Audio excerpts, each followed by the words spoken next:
7-ci qitimliq nüfus tekshirish sonliq ma'lumoti e'lon qilindi. Mamlakatimizning umum nüfusi 1 milliard 411 million 780 ming odam. Tuyuqsiz o'ylab qoldi. Buning uchun qanchalik ochliq bo'lsa, ondan har bir odamning qo'rqishini to'yg'izalaydi. Hazm qilish oilani sistemasi bo'lish sifati bilan yegan narsalar tabiiy holda chiqarilishi kerak. Mamlakatimizga 1 milliard 400 million nüfus har kuni oz deganda 650 ming tonna ganda chiqarib. Shuning bilan bir vaqtda 924 ming kilometr tozliq qog'ozi ishlatildi. Undaqda siz bu keraksiz narsalarning qayerga ketadiganligini bilamsiz. Tozliq qog'ozini taraf qatsib tashlasa, bo'landa bo'lmadi. Qani sinchoq bilan birga ko'rib boqaylik. Shaharning bulg'ma bir taraf qilish sistemasi. Shahar bozorlarda yashayotgan bizga nisbatan aytganda cho'ng taraf bevosita taraf qatsisidan tushib ketdi. Garchi bundoq deyish xato bo'lmasmi, ammo taraf qatsisi ularning oxirgi nishoni emas. Taraf qatsisidagi ko'rkirgan ovoz bilan tang chiqarindilar taraf qatsisiga etilib kirgandan keyin bulg'ma chiqarish turbasi orqali turishliq imoratning paskin suv to'riq kirdi. Eng oxirida o'ltiraq rayonidagi chirtish ko'lchiki.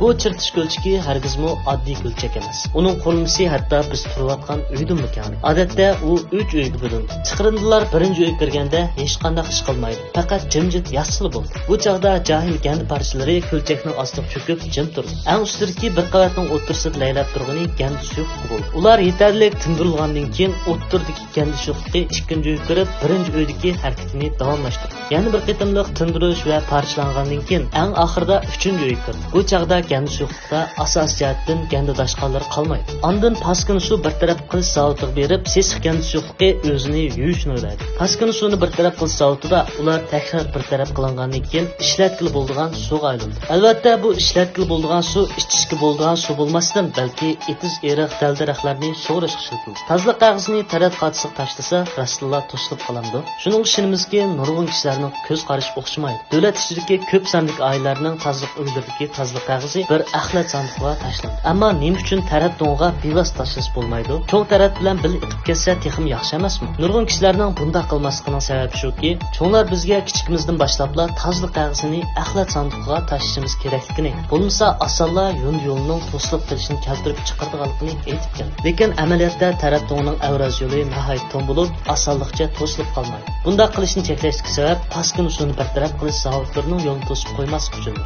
Ammo agar bak ko'p tozliq qog'oz yig'ilib qolsa yoki oson parchalanmaydigan ho'l qog'oz turilishib qolsa, avraz yo'lning to'silib qilishini keltirib chiqadi. Biroq hozir odatdagi tozliq qog'ozi paskin suvni bir taraf qilish sistemasiga kirgandan keyin nihoyat yaxshi parchalanib ketalaydi. Undaqda taraf qatsib tashlangan tozliq qog'ozi eng oxirida nega bordi? Aylanib yana bizning qo'limiz qaytib kelamdi. Shaharning paskin suvni bir taraf qilish sistemasini tushungandan keyin chiqirin suvlarni bir taraf qilib aylantirib ishlatkili bo'lganligini bildi. Undaqda hojatxonaga tashlangan qog'ozmi qo'limiz qaytib kelamdi. Bundaq o'ylagan bo'lsangiz xatolashgan bo'lsiz.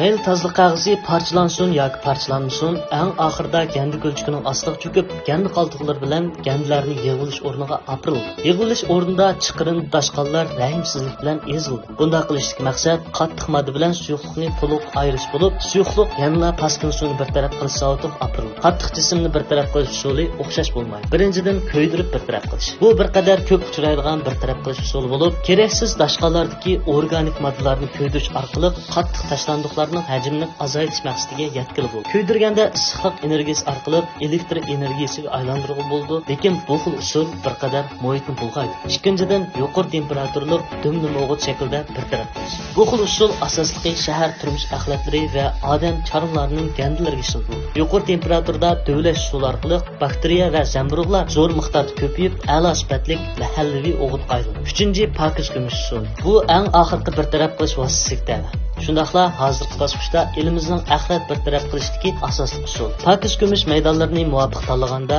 muhitga ko'rsatilgan ta'sirni azaytib bo'ldi. Shunga hojatxonaga kirib ketgan tozliq qog'ozining eng oxirida yana qo'lingiz qaytib kelishidan ansirmang. Bunday ish asla yuz bermaydi. Uning ustiga hojatxonaga kirganda suv orqali parchalangan tozliq qog'ozni bevosita taraf qatsib tashlab iqtibasi bo'ldi. Faqat parchalanish tas bo'lgan ho'l qog'ozni tashlamasangiz bo'ldi. Bugungi video mush yergacha bo'lsin. Bu sizlarning eng sodiq hamrohinglar sincham. Yoqtirgan bo'lsangiz, yo'ltish belgisini bosib qo'yishni ham bizni qo'shib olishni unutmang. Biz kelar san ko'rishaylik.